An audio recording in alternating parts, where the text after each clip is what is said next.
Bonjour et bienvenue sur France 24 et sur Radio France Internationale. Notre invité aujourd'hui est le président sortant de Madagascar et candidat à sa succession, Ange Radzoel. Il est avec nous depuis Antananarive et avec moi pour cette interview, Laurent Corot de RFI. Bonjour Ange Radzoel. Bonjour Monsieur Corot, c'est un plaisir également de participer à cette interview avec vous sur France 24, Pellerman. Monsieur Radzoel, la campagne électorale pour la présidentielle, qui est donc prévue dorénavant le 16 novembre, a commencé, mais elle est boycottée par 11 des 13 candidats. On a vu qu'elle a déjà été émaillée d'incidents violents, à tel point que 9 chancelleries occidentales dénoncent, je les cite, un climat politique tendu.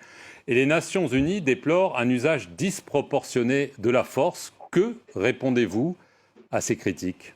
Écoutez, comme vous le savez, en termes de démocratie, c'est la population qui choisit celui qui doit diriger en fait un pays, diriger un pays. L'opposition cherche par tous les voies et moyens pour empêcher la tenue des élections, car ils savent pertinemment que je serai élu et la réalité sur le terrain le démontre. Aujourd'hui, ce qui se passe, la date des élections, les dates ont été déjà arrêtées, les candidats ont été publiés par la Haute Cour constitutionnelle, mais malheureusement, force est de constater que les autres candidats, ils ne veulent pas, justement, ils veulent confisquer ce choix du peuple pour aller vers les élections. L'opposition, Monsieur le Président, a une lecture complètement différente de la situation. Elle dénonce ce qu'elle appelle une situation de deux poids, deux mesures. Elle dit qu'elle ne peut pas manifester pacifiquement, tandis que vous pouvez battre campagne. Est-ce que vous reconnaissez en tant que candidat cette situation de deux poids, deux mesures ? Non, il n'y a pas du tout de deux poids, deux mesures parce que les candidats, ils peuvent s'exprimer. Ils ont le droit justement de tenir des meetings dans le cadre de la campagne électorale. Je tiens à vous dire aujourd'hui que l'opposition essaye justement de manœuvrer pour qu'il n'y ait pas des élections, pour aller vers une transition. Et ce sont ces pratiques politiques justement qui ont détruit le pays depuis des décennies. Et je tiens juste à vous dire que suivant l'article 10 de la Constitution, les libertés d'opinion et d'expression, de réunion, de circulation sont garanties à tous et ne peuvent être limitées que sur le respect des libertés, des droits d'autrui. Aujourd'hui, l'opposition, ils essayent justement d'entraver le processus électoral. Et c'est pour cette raison que je condamne fermement toute action qui tend à diviser les Malagasy, car Madagascar a besoin d'un leader, d'un homme d'État qui rassemble, qui unit le peuple et toutes les régions et fédère les forces armées. On n'a plus besoin de crise politique à Madagascar qui divise les Malagasy. Nous avons besoin de paix et de stabilité. En 2014, Ange Radzoel, vous avez obtenu la nationalité française. Or, selon le code de la nationalité malgache, l'acquisition volontaire d'une autre nationalité fait perdre la nationalité malgache, ce qui vous empêche, selon l'opposition, de vous présenter à l'élection. Qu'est-ce que vous répondez à ces arguments juridiques ? Alors c'est tout faux, vous savez, le débat est clos là-dessus. La binationalité est acceptée par le code de nationalité malagasy. Les descendants des binationaux peuvent jouir de la nationalité française. L'opposition, comme je disais, il cherche par tous les voies et moyens pour empêcher les élections et essaye de trouver des arguments. Et là-dessus, j'aimerais vous dire que le débat était clos parce que la Haute Cour constitutionnelle a rendu sa décision arrêtant la liste des candidats et aucun décret déclarant la perte de nationalité malagasy en application de l'article 42 n'a été pris depuis son application. Donc, aujourd'hui, ce débat est clos. Mais c'est un argument avancé justement par l'opposition qui ne tient pas debout. Et d'ailleurs, à ce sujet, vous savez, il y a plusieurs chefs d'État qui ont d'autres nationalités, à l'image aujourd'hui de Shimon Peres, qui est l'ancien président israélien qui était d'origine polonaise, le président Sarkozy, il est d'origine hongroise, le président Barack Obama, il est d'origine kényane. Et à Madagascar, ce sont ces politiciens aujourd'hui qui posent problème sur ce sujet, mais la population malagasy ne pose aucun problème sur cette question de binationalité. Il y a juste quand même une question, au-delà des arguments patriotiques, juridiques, c'est pourquoi est-ce que vous ne l'avez pas révélé auparavant et uniquement après que la presse ait fait ces révélations il y a quelques mois ? Vous savez, je n'ai rien caché. Mon arrière-grand-père, il était de nationalité française en 1932.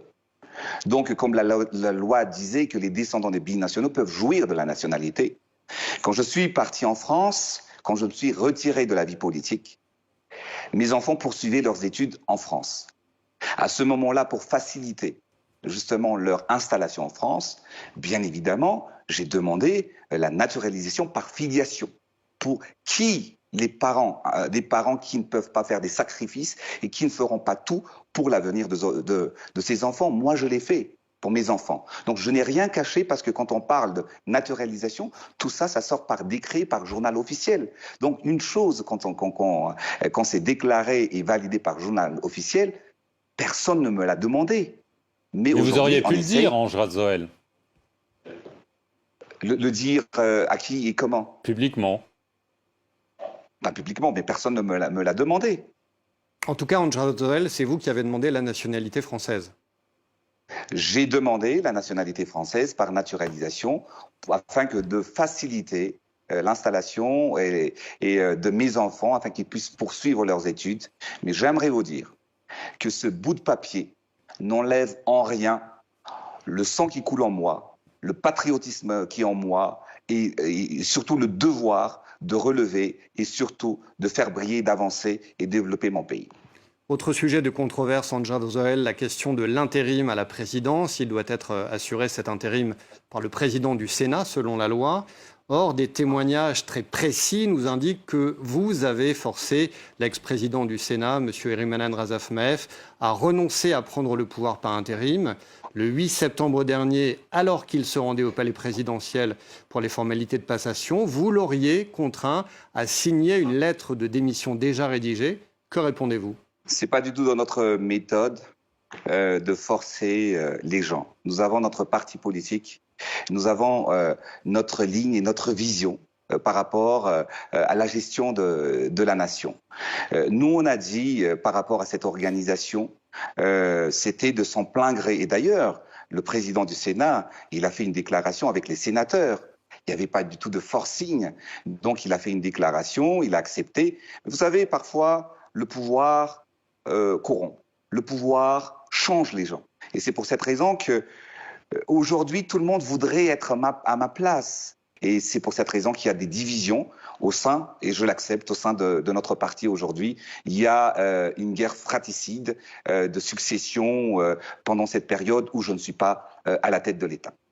Mais tout de même, pourquoi le Sénat a décidé, suite aux accusations de son président contre vous, finalement, Ange Radzoel, de le destituer pour déficience mentale, plutôt que de créer une commission d'enquête, par exemple? L'opposition dénonce évidemment un nouveau coup de force. Vous avez voulu écarter quelqu'un qui a dénoncé vos méthodes. Non, vous savez, comme je le disais par rapport à la Constitution, quand l'ancien président sortant aussi, il était candidat, il y avait eu une organisation dans leur parti. Il y avait eu le président du Sénat était un grand juriste, mais ça a été remplacé par le secrétaire général du parti de l'ancien président, mais on n'a pas du tout posé un problème là-dessus. C'est une affaire interne de notre parti politique et les autres partis, ils n'ont pas du tout, aucunement, interféré dans l'organisation de notre parti et de notre organisation. Un consortium de médias européens a révélé que sous votre mandat, Madagascar a acquis le système de cyberespionnage Predator pour le montant de 14 millions d'euros. Selon l'enquête, le propriétaire du journal La Gazette de la Grande Île, Lolara Soumahar, qui a révélé en mars dernier votre double nationalité, était sur écoute. Il est aujourd'hui en prison. Le lanceur d'alerte Malam, l'opposant politique Rolly Mercias sont aussi en prison. Le logiciel Predator a-t-il été acheté, Ange Radzoel, pour surveiller vos détracteurs et vos opposants?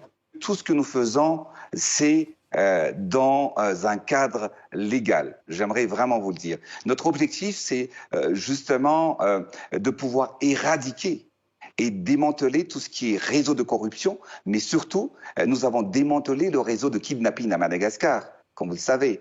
Donc, ce qui se passe aujourd'hui, même en Israël, prouve que chaque État a besoin d'un système d'information contre toute menace extérieure ou intérieure. Et tout ça, c'est dans la légalité. Et donc, effectivement, on parle de valises diplomatiques, etc. J'aimerais le dire que, oui, il y avait eu un matériel baissé qui a été rendu en France à travers cette société qui s'appelle un indicateur. C'est de l'interception légale que chaque État dans le monde entier, ils en possèdent. Et c'est pas un crime que Madagascar utilise des voies et moyens aussi pour protéger notre nation contre toute attaque extérieure ou intérieure et ou déstabilisation de notre pays. Mais ce n'est pas la même chose d'écouter de potentiels ennemis que d'écouter éventuellement des opposants ou des gens qui vous déplaisent, André Azoël.